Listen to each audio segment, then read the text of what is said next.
Petrol diesel விலை 5வது முறையாக உயர்ந்து பேரதிர்ச்சி கொடுத்துள்ளது. இது குறித்து மக்களின் கருத்துக்களை பார்க்கலாம். இப்ப தமிழ்நாட்டுல நிறைய விலைவாசிகள் ஏறிக்கிட்டே இருக்குது. எல்லாரும் எப்படி பொழைக்கிறதுனே தெரியலன்ற சூழ்நிலையில ரொம்ப கஷ்டப்பட்டு தான் வாழ்ந்துட்டு இருக்காங்க. இப்போ பெட்ரோல் டீசல் விலை அதிகமா உயர்வுல இருக்குது.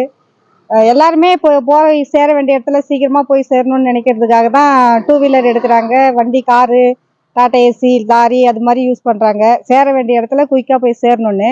ஆனா அதுக்கே இப்போ தட்டுப்பாடுனா விலைவாசி உயர்வுன்னும் போது எடுக்கிறதுக்கு எல்லாருமே யோசிக்கிறாங்க. எப்பயுமே 200 போடுற இடத்துல இப்ப நான் 220 பெட்ரோல் போடுறேன். எனக்கே 220 அத்தியாவசிய வண்டிகள்லாம் இப்ப பால் வண்டி, லாரி இதெல்லாம் இருக்கும்போது அதுக்கெல்லாம் அதிக பெட்ரோல் செலவு ஏற்படும்.